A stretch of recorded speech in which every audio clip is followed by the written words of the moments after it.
Hello friends, आपका एक बार फिर से स्वागत है आपके अपने यूट्यूब चैनल एजुकेशन वीकेजे में।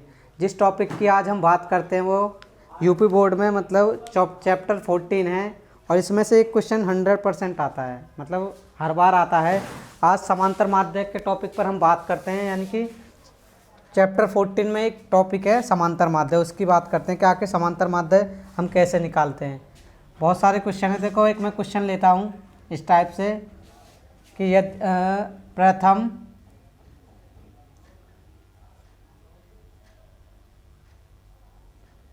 प्राकृतिक संख्याओं का समांतर माध्य ज्ञात कीजिए।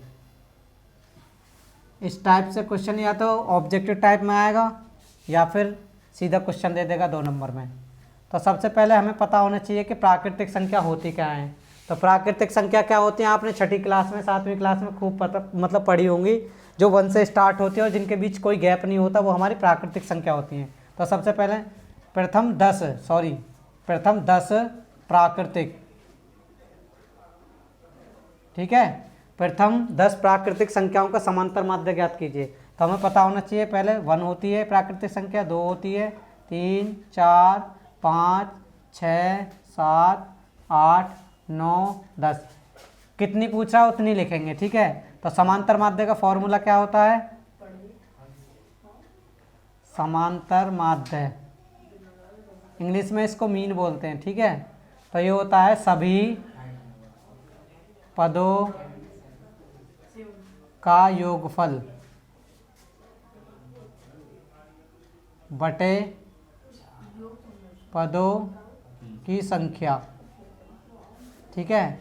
तो इसमें हमारे पद कौन से हैं? यही तो है हमारे पद 1, 2, 3, 4, ठीक है। इन सब पद को क्या करें, जोड़ देते हैं। 1 + 2 + 3 + 4 + 5 + 6 + 7 + 8 + 9 + 10।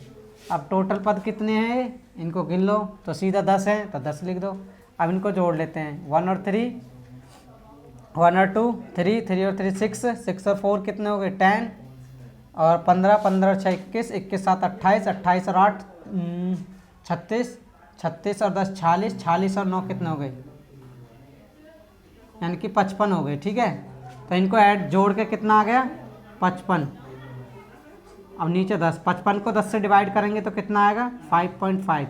यही हमारा एक्यूरेट आंसर है, ठीक है। इसी टाइप से हम एक और क्वेश्चन लेते हैं और उसको बात करते हैं, ठीक है।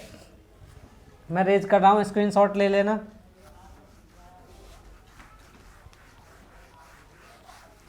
क्वेश्चन इस टाइप से आएगा, बच्चों को घुमाने के लिए घुमा के क्वेश्चन देते हैं। इस टाइप से भी पूछ सकता है। प्रथम 5 अभाज्य संख्याओं का समांतर माध्य ज्ञात कीजिए, ठीक है। तो अब क्या होता है, बच्चों को कुछ बच्चे गलती कर लेते हैं कि मतलब अभाज्य संख्या क्या होती हैं। तो सबसे पहले हमें पता होना चाहिए कि अभाज्य संख्या क्या होती है। तो सीधा अभाज्य संख्या क्या होती है? अभाज्य संख्या वो संख्या होती हैं जो खुद के टेबल में आती हैं, यानी कि जिनके 2 फैक्टर होते हैं, या तो वो खुद से कटे और 1 से कटे। 1 से तो सभी संख्या कटती हैं, तो यानी कि उनका सिंपल 2 फैक्टर होते हैं, 1 और खुद के टेबल में आनी चाहिए। तो सबसे छोटी अभाज्य संख्या क्या होते हैं?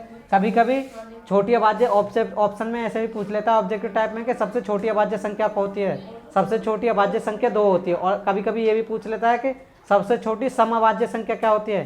तो समअभाज्य संख्या भी सबसे छोटी 2 ही होती है, ठीक है। तो क्या करेंगे, पहले 2 आ गई, उसके बाद 3 भी अभाज्य संख्या होती है। देखो 1 के टेबल में आती है और 2 के टेबल में आती है। ये 3 के टेबल में ही आती है और 1 में आती है।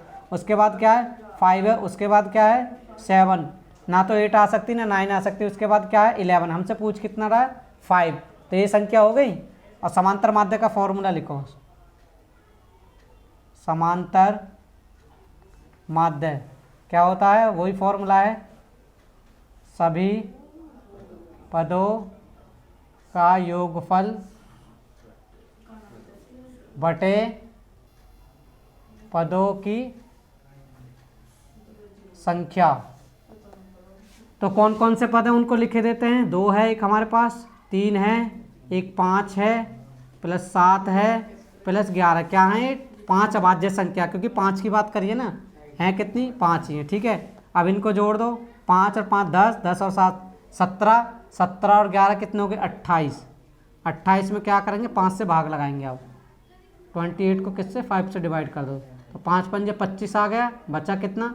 3, पॉइंट लगाएंगे 0, 5 6 कितना आ गया? 30। तो हमारा आंसर कितना आ गया? 5.6। यही हमारा एक्यूरेट आंसर है। ठीक है, ठीक है। अगर वीडियो पसंद आई हो तो वीडियो को लाइक करो, शेयर करो, कमेंट करो।